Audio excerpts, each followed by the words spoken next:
Nurhaci merupakan seorang kepala suku bangsa Manchu yang terkenal, berasal dari keluarga marga Aisin Gioro. Dia memimpin dari tahun 1616 hingga meninggal pada tahun 1626. Nurhaci yang merupakan seorang pemimpin yang gigih berusaha dan tekun dalam mencapai sesuatu tujuan. Pada tahun 1618, Nurhaci menyerang wilayah dinasti Ming dan berhasil menguasai Liaoning. Nurhaci berhasil mengalahkan tentara Ming dan pada tahun 1626, Nurhaci meninggal dunia dan diganti oleh anaknya yaitu Huang Taiji yang kemudian mendirikan dinasti Qing pada tahun 1644.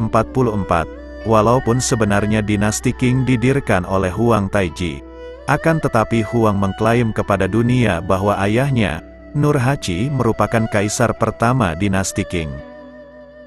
Nurhaci lahir pada tahun 1558, merupakan anggota keluarga Gioro dari suku yang berada di tepi sungai Suksuhu. Nurhaci juga mengklaim sebagai keturunan dari Mongke Temur, seorang tokoh kepala suku Mongol Jurchen yang hidup sekitar 2 abad sebelumnya. Menurut catatan sejarah, pria muda itu tumbuh menjadi seorang prajurit di bawah pimpinan Jenderal dinasti Ming, Li Chengliang di Fusun, di mana dia belajar budaya dan bahasa Mandarin. Dia memberi nama keluarganya, marga Aisin Gioro sekitar tahun 1612.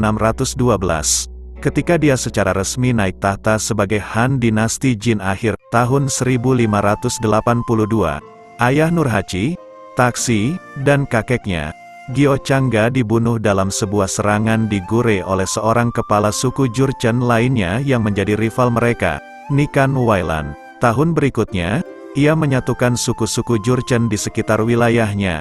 Tahun 1584, saat berumur 25 tahun, Nurhaci menyerang Nikan Wailan di Tulun, juga merupakan wilayah Sibin sekarang, untuk membalaskan dendam ayah dan kakeknya, yang pada waktu itu hanya mewariskan 13 buah baju pelindung kepadanya.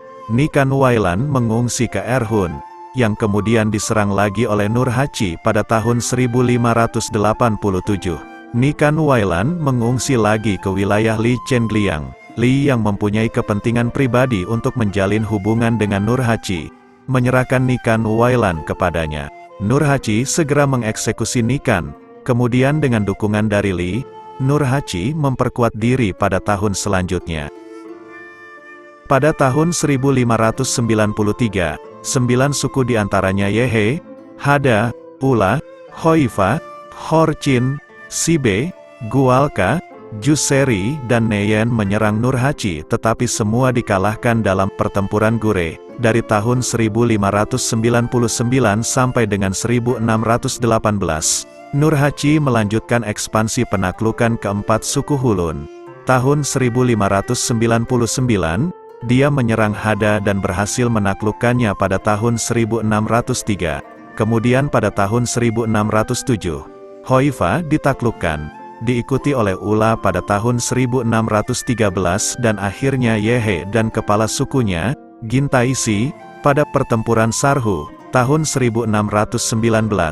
Pada tahun 1599, Nurhaci memerintahkan 2 penerjemah, Erdeni Bagshi dan Dahai Jarguchi untuk menciptakan huruf Manchu dengan mengadopsi tulisan Mongol.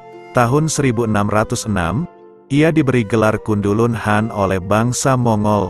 Tahun 1916, Nurhaci Han dan mendirikan dinasti Jin, Aisin Gurun, yang terkadang disebut Jin akhir sebagai rujukan pada dinasti Jinnya suku Jurchen yang sudah ada pada abad ke-12. Ia membangun sebuah istana di Mukden. Nama Jin akhir kemudian diganti dengan nama Qing oleh anaknya Huang Taiji setelah kematiannya pada tahun 1926. Walaupun demikian, Nurhaci tetap sering disebut sebagai pendiri dinasti Qing. Pada tahun 1618, Nurhaci menugaskan sebuah dokumen berjudul 7 Keluhan di mana ia menyebutkan 7 masalah dengan pemerintahan Ming dan mulai memberontak melawan dominasi dinasti Ming. Mayoritas keluhan berkaitan dengan konflik melawan Yehe, dan favoritisme Ming terhadap Yehe. Nurhaci memimpin banyak pertempuran yang sukses melawan dinasti Ming, dinasti Yuan Utara, dinasti Joseon, dan klan Jurchen lainnya. sehingga memperluas wilayah di bawah kendalinya. Ibu kota pertama dinasti Jin akhir yang didirikan oleh Nurhaci adalah Veala dan Hetuala. Banyak etnis Han berpartisipasi dalam pembangunan Hetuala. Para pembelot dari pihak Ming memainkan peran besar dalam penaklukan Qing atas Ming. Para jenderal Ming yang membelot ke Manchu seringkali dinikahkan dengan wanita dari klan Aisin Gioro, sementara pembelot berpangkat lebih rendah diberikan wanita Manchu non-kekaisaran sebagai istri. Nurhaci mengatur pernikahan antara salah satu cucunya dan Jenderal Ming Li Yongfang setelah Li menyerahkan Fusun di Liaoning kepada Manchu pada tahun 1618 sebagai akibat dari pertempuran Fusun. Putra Abatai menikah dengan Li Yongfang. Keturunan Li menerima gelar Viscount kelas 3. Li Yongfang adalah kakek buyut dari Li Xiao. Tahanan perang Han Gongzheng Lu Onoi ditunjuk untuk mengajar putra Nurhaci dan menerima hadiah berupa budak, istri, dan domisili dari Nurhaci setelah Nurhaci menolak tawaran pembayaran untuk membebaskannya kembali ke kerabatnya. Nurhaci memperlakukan Han di Liaodong secara berbeda sesuai dengan berapa banyak gandum yang mereka miliki. Mereka yang memiliki kurang dari 5-7 diperlakukan dengan buruk sedangkan mereka yang memiliki lebih dari jumlah tersebut diberi hadiah berupa harta benda. Karena pemberontakan Han di Liaodong pada tahun 1623, Nurhaci, yang sebelumnya memberikan konsesi kepada rakyat Han yang ditaklukkan di Liaodong, berbalik melawan mereka dan memerintahkan agar mereka tidak lagi dipercaya dan memberlakukan kebijakan diskriminatif dan pembunuhan terhadap mereka, sekaligus memerintahkan agar Han yang berasimilasi kepada suku Jurchen di Jilin sebelum tahun 1619 diperlakukan sama seperti suku Jurchen dan tidak seperti suku Han yang ditaklukkan di Liaodong. Pada bulan Mei tahun 1621, Nurhaci telah menaklukkan kota Liaoyang dan Shenyang.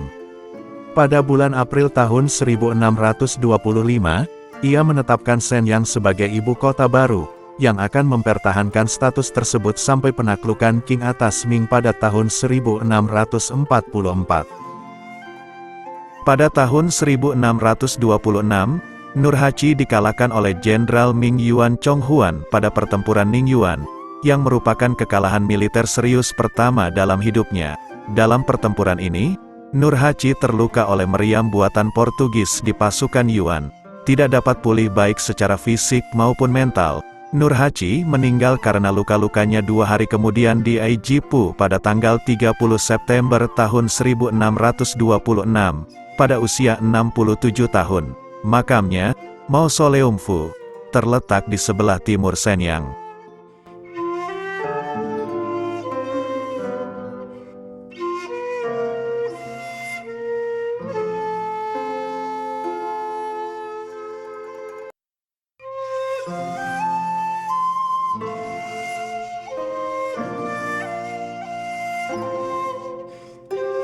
Sekian video kali ini, terima kasih sudah menonton sampai selesai. Mohon maaf kalau ada salah informasi.